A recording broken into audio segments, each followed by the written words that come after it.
मैं channel triple A easy trading and investing with Manthapa. आज जो है मैं आपके लिए एक नया स्टॉक लेकर आया हूँ एनसीसी लिमिटेड। आज हम इसके बारे में डीप डाइव करेंगे, कंपनी क्या करती है, कौन कौन से प्रोजेक्ट में डील करती है और इस कंपनी के जो है हम समझेंगे कि अंडर वैल्यूड है कि ओवर वैल्यूड है, कि इसकी वैल्यूशन के बारे में भी हम बात करेंगे। तो ये जो कंपनी जो है एनसीसी लिमिटेड जो है, इसका इनकॉर्पोरेशन जो है 1978 में हुआ था। NCC limited undertakes Turkey EPC contract and BOT projects on public private partnership basis.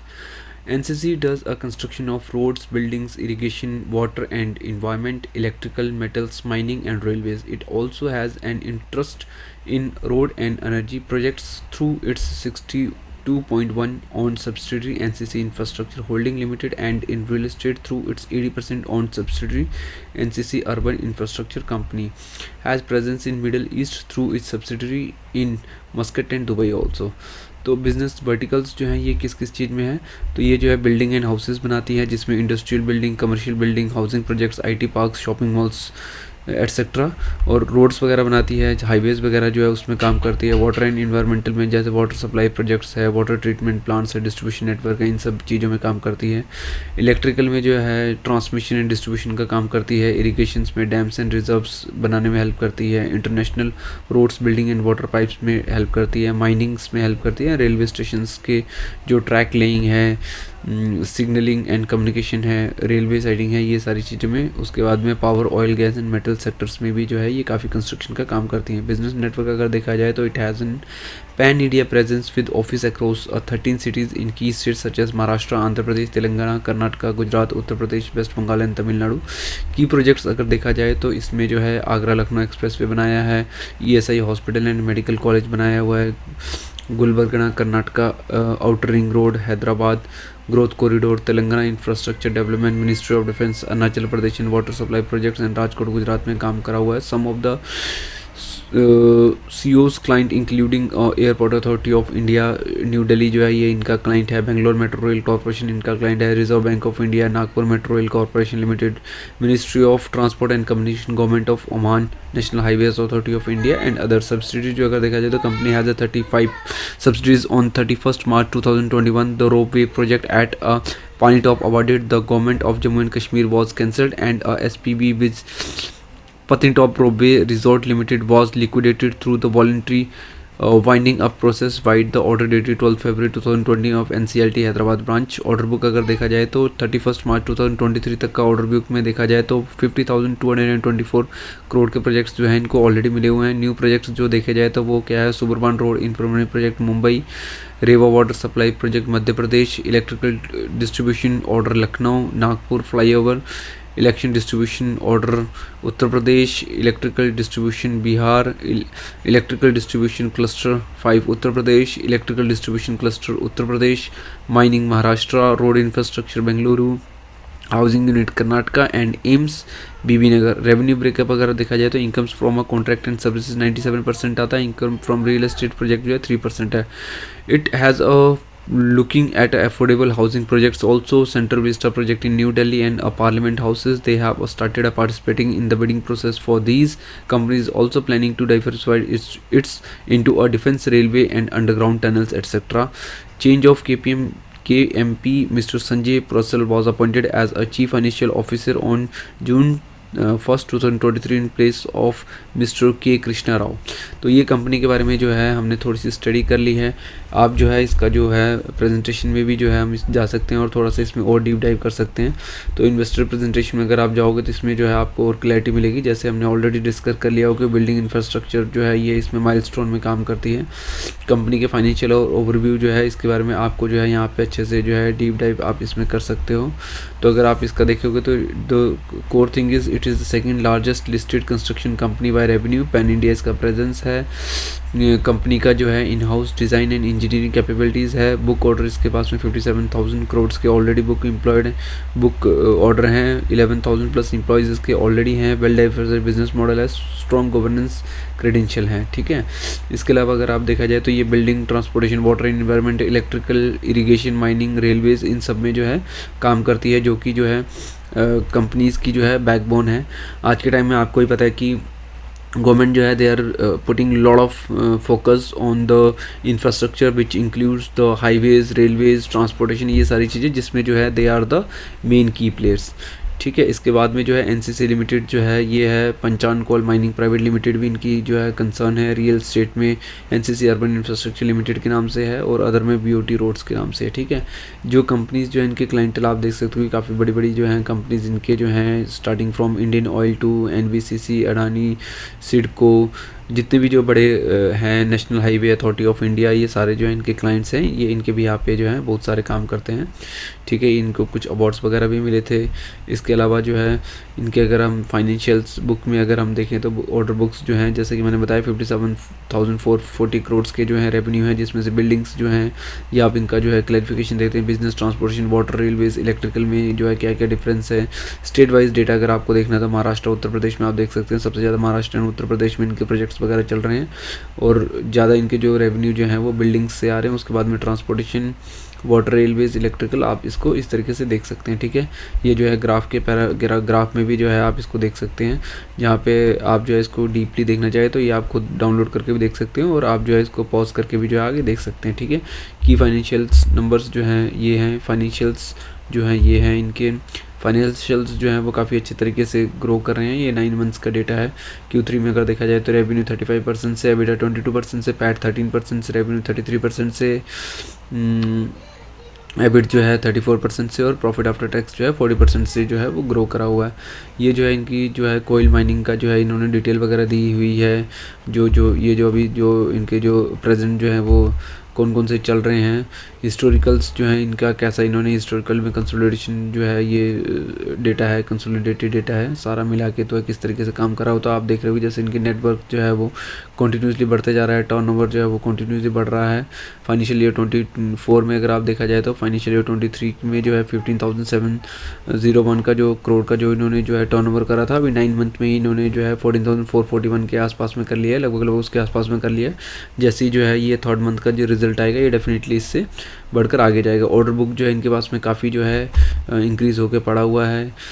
तो ये जो है इन्होंने जो है कुछ जो अपनी जो नॉन कोर बिजनेस जो थी, power generation, BOT roads and land holding को जो है इन्होंने जो है ऑलरेडी जो है इन्होंने सोल्ड कर दिया है। तो इनका मेजरली फोकस जो है वो कंस्ट्रक्शन के ऊपर जो है वो बहुत ज़्यादा इनका फोकस्ड है।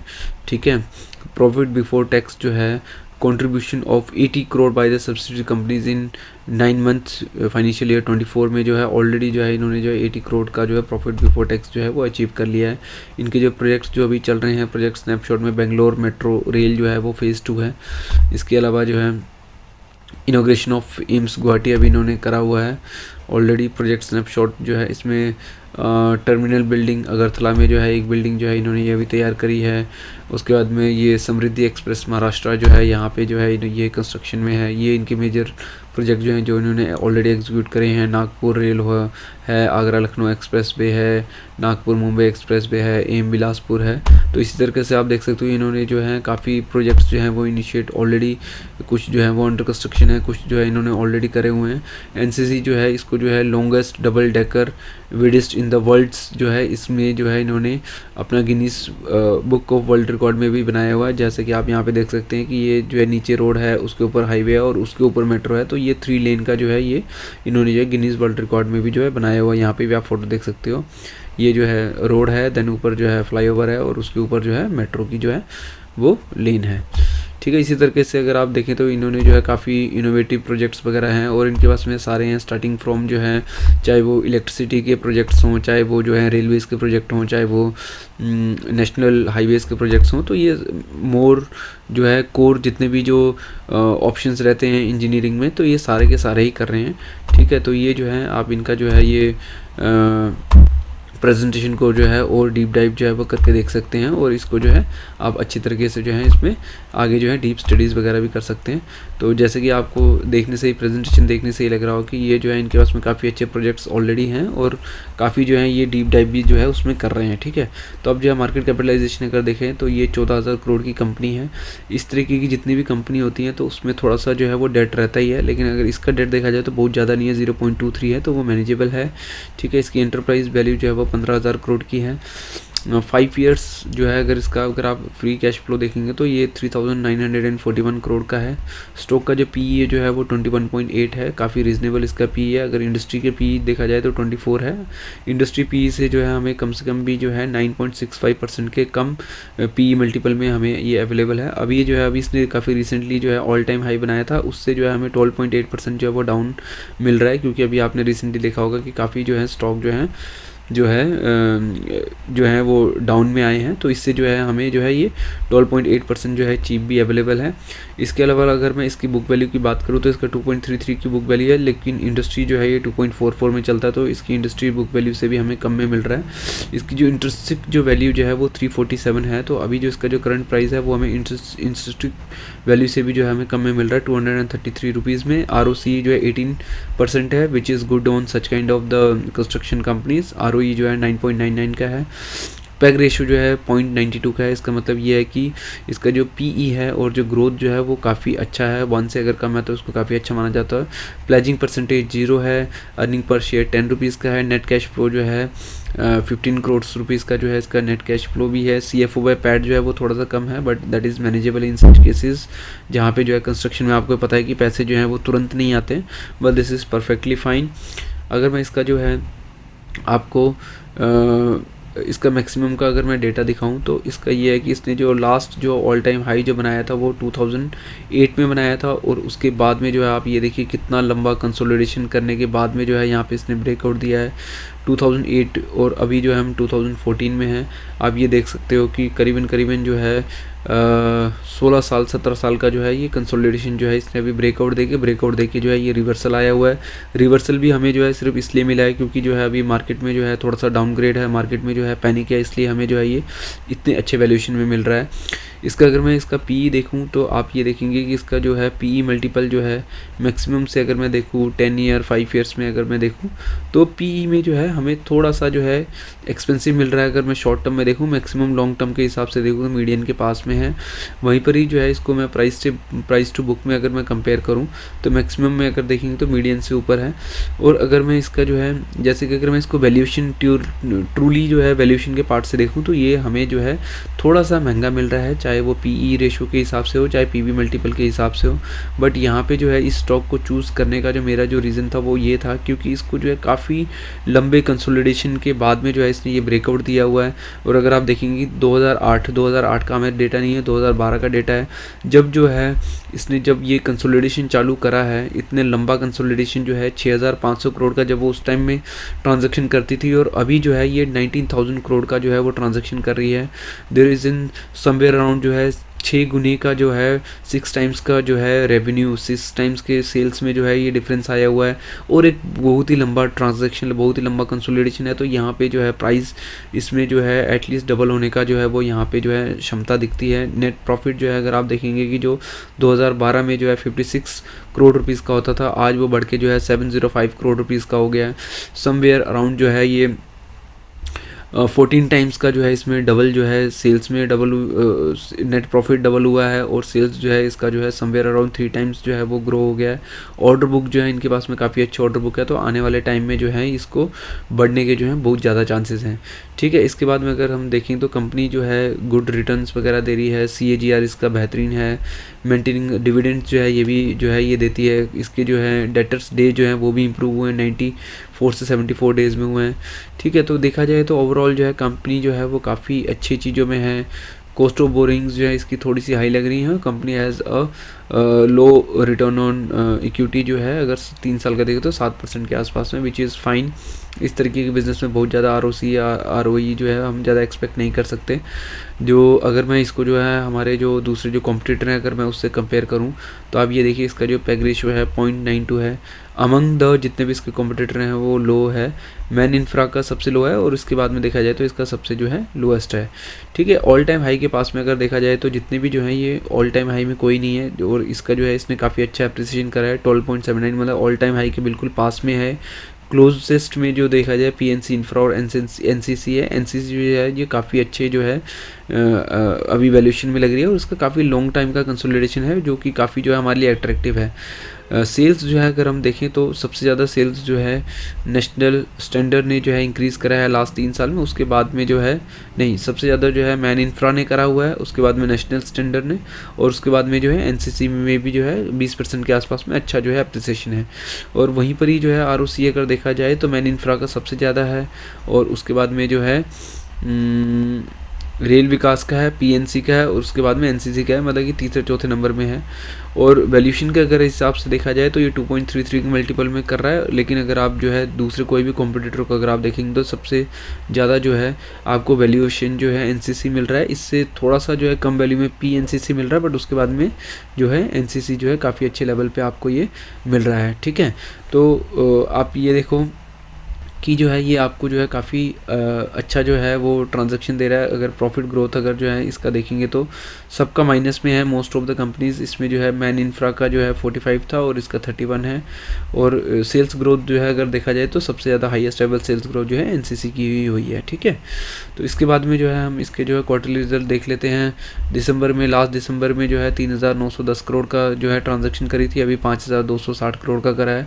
तो ऑल टाइम हाई जो है इसका जो है हमें ट्रांजैक्शन दिख रही है। अगर मैं जो है 3 मंथ्स का डेटा लूँ, दिसंबर का लूँ, और इसका जो प्रॉफिट जो है वो 231 जो है, ये भी जो है हाईएस्ट एवर जो है 231 करोड़ का जो है इन्होंने ट्रांजैक्शन करी है। और वहीं अगर मैं जो है ईयरली डेटा अगर मैं चेक करूँ तो 6,500 से जो है इंक्रीज़ करते करते जो है 8 से 12,000 करोड़ से जो अभी जो है ये 19,000 crore all time high sales या फिर रेवेन्यू आप कह लो 19,000 करोड़ का जो है इन्होंने जनरेट करा है 12 ट्रेलिंग मंथ में, हाईएस्ट एवर है। और वहीं पर ही नेट प्रॉफिट जो है 705 करोड़ का जो है हाईएस्ट एवर जो है नेट प्रॉफिट भी कर रहे हैं। और इधर से देखा जाए तो अदर इनकम जो है इसमें बहुत ज़्यादा पार्टिसिपेटेड नहीं है। इसका मतलब ये है कि हमारा जो है ऑपरेटिंग प्रॉफिट जो है यही जो है हाईएस्ट एवर है, विच इज़ 1,683 करोड़ का जो है। तो आपको ये देखना है कि ये जो सेम कंपनी जो है जब इसने कंसोलिडेशन स्टार्ट करा था ये 56 करोड़ में थी, और अभी जो है 705 करोड़ में जो है ये जो है नेट प्रॉफिट कर रही है। और आपको जो वैल्यूएशन मिल रही है वो वही आपको 16-17 साल पुरानी प्राइस में ही आपको जो है ये स्टॉक मिल रहा है। तो ये काफ़ी अच्छी अपॉर्चुनिटी है। अर्निंग पर शेयर जो है आप ये देख सकते हैं कि ये कंटिन्यूसली ग्रो कर रहा है। लास्ट टाइम जो है यहाँ पे काफ़ी अच्छा था, उसके बाद में भी अगर आप देखेंगे तो हाईएस्ट एवर जो है वो अर्निंग पर शेयर में भी आपको जो है ये मिल रहा है। ठीक है, कंपाउंड प्रॉफिट ग्रोथ जो है इसने जो है पहले 30% की ग्रोथ रहती थी, लास्ट 5 साल 3 साल में थोड़ी कम थी, लेकिन अभी 12 ट्रेलिंग मंथ में जो है वो काफ़ी अच्छी हुई है। और इसके अलावा जो है स्टॉक प्राइस जो है ये भी जो है अच्छा ही अप्रिशिएट हुआ है डेफिनेटली। ठीक है, उसके बाद में रिटर्न ऑन इक्विटी अगर आप देखें तो पहले कम होता था, 10 साल का एवरेज, 5 साल का, 3 साल का, और अगर भी लास्ट ईयर में देखेंगे तो इन्होंने जो है रिटर्न ऑन इक्विटी भी जो है 10% के हिसाब से जो है इन्होंने करा है, which is again on positive side. ठीक है, रिज़र्व अगर आप ये देखेंगे तो जो कि 3,000 करोड़ के आसपास में जो रिज़र्व रहता था वो 6,000 करोड़ के आसपास में पहुंच गया है। तो रिज़र्व जो है ये कंटिन्यूसली इंक्रीज़ कर रहे हैं।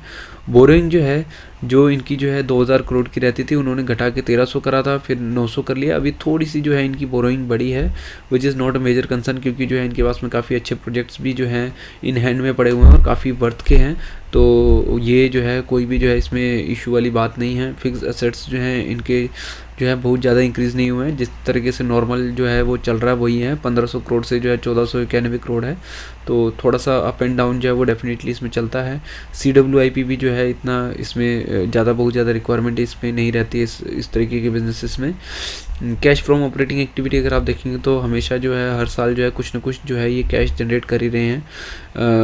अगर हम cash generate by profit after tax को अगर हम डिवाइड करें, cash from operating activity by PAT profit after divide by profit after tax, तो थोड़ा सा कम है, क्योंकि इंफ्रास्ट्रक्चर कंपनीज़ में जो होता है एक प्रोजेक्ट जब स्टार्ट होता है और जब फिनिश होता है उसमें जो है काफ़ी लंबा टाइम लग जाता है, तो इसलिए जो है CFO बाय पैट जो होता है इसका कम आपको देखने को मिलेगा।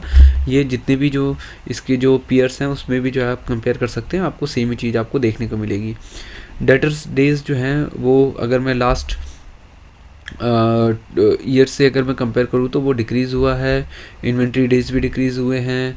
डेज पेबल भी डिक्रीज़ हुए हैं, कैश कन्वर्सेशन साइकिल जो है वो नेगेटिव में है which is extremely good, working capital days जो हैं वो भी डिक्रीज़ हुए हैं, और ROC जो है वो 12 से 19% जो है वो बढ़ा है विच इज़ एक्सीलेंट। जैसे कि जो है आपका बिज़नेस का क्वांटम बढ़ता रहता है, सेल्स बढ़ती रहती है, तो जैसे बोलते हैं कि इसको जब अपर जब सेल्स ग्रोथ होती है तो लोअर में भी जो इसका जो नेट प्रॉफिट होता है उसमें भी ग्रोथ मिलता है। तो वही आप देख सकते हैं कि ROC जो है जो 12% का जो रहता था इस बार 19% में आया हुआ है, और अगले साल जो है अगर ये अच्छा ग्रोथ करते हैं तो ये ROC भी जो है आपको ये अच्छा मिलेगा। ठीक है, अगर आप प्रमोटर का अगर आप देखें तो प्रमोटर जो है ये कुछ साल पहले जो है 19% को जो रहता था जो है इसने बढ़ा के जो है 22% कर दिया हुआ है। वहीं पर ही जो है FII जो है 13% से जो है वो 24% 23% के आसपास की होल्डिंग रख रही हैं। FII जो DII जो है वो 12% की होल्डिंग रखते थे, वो अभी जो है 12 से 10% के आसपास में होल्डिंग रख रहे हैं। बट यहाँ पे जो है ये जो होल्डिंग जो इन्होंने जो 11 से 10 करी है, ये होल्डिंग अगर आप देखें तो मोटा मोटा जो है ये रेखा राकेश झुनझुनवाला जो है ये HNI जो है ये उन्होंने जो है नई पोजीशन बिल्डअप करी है यहाँ पे, और ये जो दिसंबर में पोजीशन बिल्डअप करी है और हैवी पोजीशन बिल्डअप करी है। 11.24% का जो है इन्होंने स्टेक लिया है which is again a very high. तो ये जो है ये राकेश झुनझुनवाला जी के अकाउंट में से जो है ये 11% का यहाँ पे था, यहाँ से 11% जो है ये मूव होके ये यहाँ पे आया हुआ है। हो सकता है ये ट्रांसफ़र होने में थोड़ा सा टाइम लगा हो, क्योंकि यहाँ पे तो बहुत ज़्यादा चेंजेस इसमें नहीं देख रहे हैं। 22 से 24% हुआ है, 12 से 11% हुआ है, तो यही होल्डिंग जो है ये यहाँ पे आ गई है राकेश झुनझुनवाला से जो है रेखा राकेश झुनझुनवाला में आई हुई है। बट इनकी काफ़ी अच्छी होल्डिंग है, 1.85 की जो होल्डिंग जो है ये अभी भी जो है रेखा झुनझुनवाला के जो है इसमें ये दिख रहा है। तो आप ये देखिए कि HNI जो है इन्होंने काफ़ी अच्छी होल्डिंग कर रखी हुई है। अगर मैं ये दो भी अगर मैं होल्डिंग देखूँ तो 12% के आसपास जो है ये HNI ने होल्डिंग करी हुई है। 43% से अगर मैं जो है 12% निकालूँ तो करीबन 30% जो है सिर्फ जो है रिटेलर के पास में है, which is not a very high on such cases, जहाँ पे जो है सिर्फ 22% जो है वो प्रमोटर के पास में है। तो इसका जो आउटलुक जो है वो काफ़ी अच्छा लग रहा है देखने में, आने वाले टाइम में जो है इसमें जो है काफ़ी पॉजिटिविटी लग रही है। तो इसके अलावा जो है हमने जो है अभी जो है डीप डाइव करा है कंपनी के बारे में, इसके फाइनेंशियल के बारे में हमने देख लिया, काफ़ी स्ट्रॉन्ग फाइनेंशियल हैं, ऑर्डर बुक काफ़ी अच्छे हैं। जो कंपनी का जो हमारे जो यहाँ का जो ग्रोथ पैटर्न है इंडिया में, जो ग्रोथ जो है उस ग्रोथ में जो है ये पार्टिसिपेट कर रही है, क्योंकि इंफ्रास्ट्रक्चर जो है वो काफ़ी बूम में है, और इंफ्रास्ट्रक्चर में जो है काफ़ी डीप जो है वो ये हैं सेकंड लार्जेस्ट जो है ये कंपनी है जो कि रजिस्टर्ड है, जो कि लिस्टेड है इन शेयर मार्केट। तो ये जो है काफ़ी पॉजिटिव बात जो है। अब जो है हम इसका जो है एक बार जो है हम इसका जो है टेक्निकल पैरामीटर समझ लेते हैं। जैसे हमने जो है डिस्कस कराई था कि 2007 में जो है इसने जो है लास्ट हाई बनाया था, और उसके बाद में जो है काफ़ी लंबा कंसोलिडेशन में चल गया है। ये आज जो है 17 सालों के बाद में जो है फिर से जो है इसने यहाँ पे जो है ये ब्रेकआउट दिया है। ब्रेकआउट देने के बाद में कंफर्म ब्रेकआउट देने के बाद में जो है, क्योंकि पूरा का पूरा जो है शेयर मार्केट जो है वो डाउन आया था, इसलिए जो है ये डाउन आके जो है अभी फिर से ऊपर क्लोज हुआ है। अगर मैं इसका जो है ये जो लास्ट जो इसने लो जो बनाया था 2013 में बनाया था, फिर ये ऊपर जाकर फिर ये नीचे आया है, फिर ये जो है 2020 में जो है फिर इसने जो है एक लोअर बनाया हुआ है, लेकिन जो इसने जो यहाँ पे जो लोअर बनाया था उसको ब्रेक नहीं करा है। और यहाँ पे देखिए जो वॉल्यूम जो है कितना जो वॉल्यूम जो है कितना हाई वॉल्यूम है। ये जो इस तरीके के जो वॉल्यूम जो रहते हैं, इस तरीके के जो वॉल्यूम स्पाइक जो रहते हैं, ये जो वॉल्यूम स्पाइक हैं ये बहुत ही ज़्यादा हाई वॉल्यूम स्पाइक हैं। और ये जो है आप देख रहे हो ये जो चार्ट जो है ये मंथली 1 मंथ का चार्ट है। 1 मंथ के चार्ट में जब ये यहाँ पे जो एक ये वो बना हुआ था बॉटम बना था, यहाँ से जो है ये स्टॉक बिल्कुल रुका नहीं है, और यहाँ पे भी अगर आप देखें तो जो है एक अच्छा जो है वॉल्यूम आया हुआ है, और सारी की सारी आपको ग्रीन कैंडल्स दिख रही हैं। ठीक है, यही जो है आप ये देखिए, और इसमें जो है आपको जो है यहाँ से अगर आप अभी बाई करते हैं तो 94% का जो है आपको अप टारगेट जो है पोटेंशियल आपको इसमें मिल रहा है। और आपको किस प्राइस में अभी अवेलेबल मिल रहा है, जो 2007 का प्राइस है वहाँ पे आपको ये शेयर मिल रहा है। 17 साल का कंसोलिडेशन है। आप ये देखिए कि 17 साल में जो है सिर्फ अगर आप जो 5% का इन्फ्लेशन भी जोड़ लें, और जो हमारे जो इंडिया की जो ग्रोथ है 8% का ग्रोथ जो जोड़ ले, तो कितना डिफरेंस आ रहा है इसमें। तो ये आपको काफ़ी अच्छे वैल्यूएशन में मिल रहा है। और दूसरी बात ये है कि 2007 में जो इसका प्रॉफिट 50 करोड़ के आसपास में जो था, आज जो है 700 करोड़ के आसपास में, करीबन 14 गुना जो है इसका प्रॉफिट बढ़ चुका है। इसके पास में अच्छे ऑर्डर वैल्यूज़ हैं। तो कहीं पे भी जो है मुझे ये नहीं लग रहा है कि कंपनी जो है आपको जो है कहीं से भी जो है 2 बार सोचने की ज़रूरत है। इसको थोड़ा-सा अगर आप लंबे टाइम के लिए अगर आप इसको होल्ड करेंगे तो you will find it very good. आप ये देखिए कि यहाँ पे जो इसकी जो वॉल्यूम्स जो बन रहे हैं वो लगातार कितने बेहतरीन जो हैं वो वॉल्यूम्स बन रहे हैं इसके। ये देखिए यहाँ पे जो है कितना अच्छा वॉल्यूम आया हुआ है, और ये जो देखिए ये भी जो है सारी जो ग्रीन वॉल्यूम जो है कितनी बड़ी-बड़ी हैं, और यहाँ पे जो रेड वॉल्यूम जो है ये जितनी भी जो वॉल्यूम जो है वो काफ़ी छोटी-छोटी हैं। जो ग्रीन वॉल्यूम जो है वो कितनी बड़ी-बड़ी ग्रीन वॉल्यूम है। अगर आप ये देखेंगे ये भी ग्रीन वॉल्यूम है, ये ग्रीन वॉल्यूम आया, ये ग्रीन वॉल्यूम आया, ये ग्रीन वॉल्यूम आया, ये ग्रीन वॉल्यूम आया, ये ग्रीन वॉल्यूम है।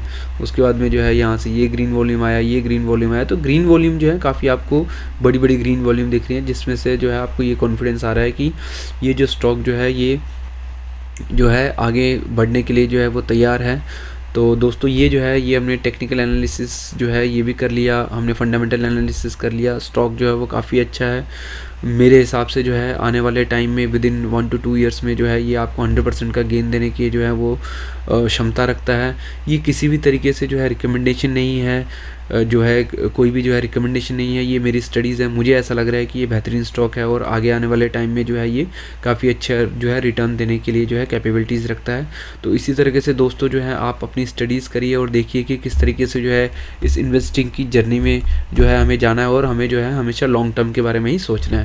और इसके अलावा जो है हम मनी कंट्रोल में जाकर भी जो है एक बार जो है इसके बारे में थोड़ा सा यहाँ पे स्टडी कर लेते हैं। तो यहाँ पे जो है मैं आपको सिर्फ एक ही चीज़ दिखाना चाहता था कि आप ये देखिए कि इसका जो है सेल्स पैटर्न जो है वो डेफिनेटली ग्रोथ कर रहा है। सेल्स पैटर्न जो है वो ग्रोथ में है, तो किसी भी तरीके की जो है यहाँ पे डरने वाली बात नहीं है। अगर ये जो है इसका सेल्स पैटर्न बढ़ेगा तो रेवेन्यू भी जो है, नेट प्रॉफिट भी जो है वो डेफिनेटली इंक्रीज़ करेगा ही। तो जो कि आने वाले टाइम में जो है आपको जो है एक अच्छा जो है इसमें बेहतरीन जो है वो आपको इसमें रिटर्न देने की क्षमता रखता है। मैं आपको सिर्फ ये दिखाना चाह रहा था कि इसका जो एक्सपेक्टेशन जो है अर्निंग पर शेयर की जो है, आप ये देखिए अभी जो है ये अभी यहाँ पे, और आने वाले जो है 2 क्वार्टर का अगर मैं ये देखूँ सॉरी 2 ईयर्स का देखूँ तो मार्च 24 और मार्च 25 का, तो ये काफ़ी अच्छा जो है जो एनालिस्ट हैं उनकी एक्सपेक्टेशन है इसके साथ में। तो अर्निंग पर शेयर जो काफ़ी अच्छा ग्रो करेगा, और अर्निंग पर शेयर तभी ग्रो करेगा जब इसका रेवेन्यू ग्रो करेगा। तो रेवेन्यू की एक्सपेक्टेशन जो है बढ़ने की काफ़ी अच्छी है, और नेट प्रॉफिट की भी जो है बढ़ने की एक्सपेक्टेशन काफ़ी अच्छी है।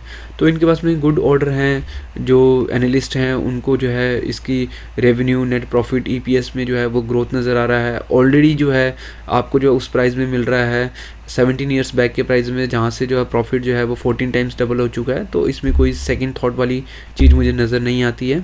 तो दोस्तों इसी तरीके से जो है आपको इस वीडियो को शेयर, लाइक एंड कमेंट्स करना है, और जो है साथ में जो है हमें ग्रो करना है, और साथ में जो है हमें जो है जो हमारी जो कंट्री की जो इन्वेस्टिंग थीम है उसमें जो है साथ में बढ़ना है, तो साथ में ग्रो करना है दोस्तों। इसी तरीके से जो है नेक्स्ट टाइम जो मैं आपको नए स्टॉक के बारे में जो है हम स्टडी करेंगे, डीप डाइव करेंगे। तब तक के लिए जो है take care, bye bye. I am signing off this side Manthapa, bye bye.